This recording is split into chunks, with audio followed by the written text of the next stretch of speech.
Hello friends, आज हम लोग संथाल विद्रोह के बारे में जानेंगे। संथाल जनजाति के बाद संथाल विद्रोह के बारे में जानना बहुत इम्पॉर्टेंट है। यह विद्रोह अक्सर परीक्षा की दृष्टि से इम्पॉर्टेंट है, क्योंकि यह इस विद्रोह से प्रश्न जरूर आते हैं। तो आइए देखते हैं। संथाल विद्रोह से रिलेटेड जितने भी प्रश्न हैं हम इसमें कवर कर लेंगे। संथाल विद्रोह कब और किसके नेतृत्व में आरंभ हुआ था? ये प्रश्न बहुत ही सीधा है और सरल है। तो संथाल विद्रोह 1855 ईस्वी में प्रारंभ हुआ था और सिद्धू कान्हू के नेतृत्व में यह प्रारंभ हुआ था। संथाल विद्रोह का प्रारंभ किस स्थान से हुआ था? तो यह भागनाडी से हुआ था।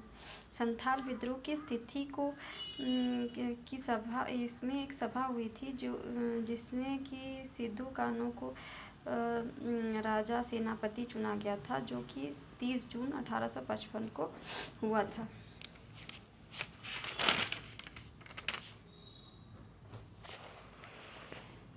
जून 1855 ईस्वी को भगनाडी में कितने संथाल एकत्र हुए थे? तो लगभग 10,000 संथाल एकत्र हुए थे। सिद्धू ने शोषण के विरुद्ध करो या मरो का नारा इसी विद्रोह के दौरान दिया। अपना देश और अपना राज का नारा भी इसी विद्रोह के दौरान दिया गया। महेश लाल और प्रताप नारायण नामक 2 दारोगा की हत्या इस विद्रोह के दौरान कर दी गई थी। संथाल विद्रोह से प्रभावित क्षेत्र था संथाल परगना, जिसे दामिनी कोह भी कहा जाता है। संथाल विद्रोह का नेतृत्व खड़गडिहा में अर्जुन मांझी, भैरव मांझी, चुआई व लिताई मांझी ने किया था।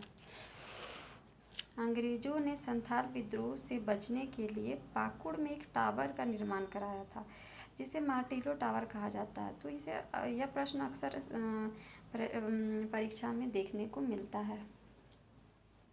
कार्ल मार्क्स ने इसी विद्रोह को प्रथम जन क्रांति कहा था, अर्थात भारत की प्रथम जन क्रांति संथाल विद्रोह को कहा गया था कार्ल मार्क्स के द्वारा। संथाल विद्रोह को मुठभेड़ की संज्ञा दी गई थी, जो कि LSSO मूले के द्वारा दी गई थी।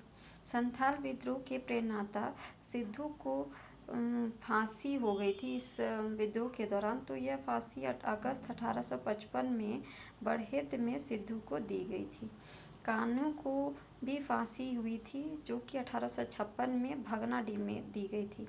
संथाल परगना को पहले जंगल तराई के नाम से जाना जाता था। संथाल लोग संथाल परगना क्षेत्र में 1790 से 1810 के बीच बसे और दामिनी कोह का अर्थ इसी विद्रोह के दौरान हमें मिला, जो कि था पहाड़ी अंचल। दामिनी कोह की घोषणा 1824 ईस्वी में हुई। संथाल परगना अंग राज्य का प्राचीन भूभाग था। संथाल परगना को सरकारी संपत्ति 1824 ईस्वी में घोषित किया गया था। संथाल परगना का नामक एक नए जिले का गठन भी 1855 में हुआ और संथाल विद्रोह का दमन जो कि जनरल लॉयड के द्वारा किया गया। तो ये थे संथाल विद्रोह से रिलेटेड सारे प्रश्न। मैंने सारे प्रश्नों को ऑलमोस्ट कवर किया है। इसमें से एक भी प्रश्न छूटना नहीं चाहिए, और अगर छूटता भी है तो आप फिर से इसको 2-3 बार देखिए। मेरा ये मानना है कि इससे तो प्रश्न नहीं छूटने चाहिए। अपने तरफ से भी पढ़ाई को जारी रखिए। तो ये था संथाल विद्रोह से रिलेटेड सारे प्रश्न। Thank you.